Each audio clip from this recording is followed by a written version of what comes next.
Britain's Prime Minister is battling for his future, facing calls to resign because of parties at Downing Street during lockdown. Dramatic scenes in Parliament as a Conservative MP defects to Labour and a former minister joins the calls to quit. You have sat there too long for all the good you have done. In the name of God, go.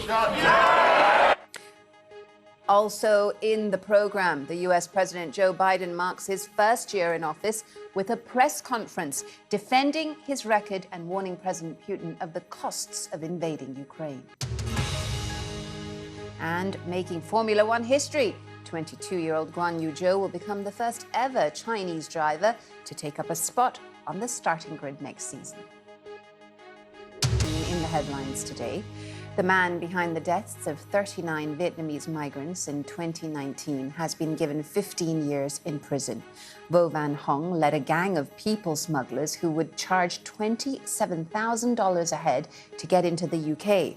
The migrants had suffocated on the journey and were found dead inside a lorry in England. 18 other men were also imprisoned for their involvement.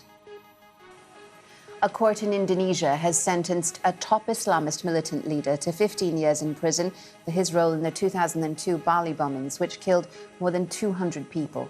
Aris Sumarsono was a former military commander of Jemaah Islamiyah. A growing number of airlines are cancelling flights to the US because of safety concerns about 5G mobile networks. British Airways, Emirates and Air India are among those to cancel flights. Others have changed which model of plane they fly to the US.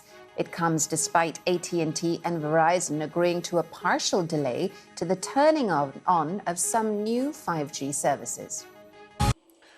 A Syrian doctor who allegedly killed and tortured inmates at a government prison in Syria has gone on trial in Germany. The man, identified as Alaa M, is accused of performing surgery without anaesthesia on opponents of the Syrian President Bashar al-Assad between 2011 and 2012. And some people living in camps in northern Syria are facing yet another winter of harsh weather. The camps around Afrin and Azaz, shelters have been damaged and roads in have been blocked because of snow and ice.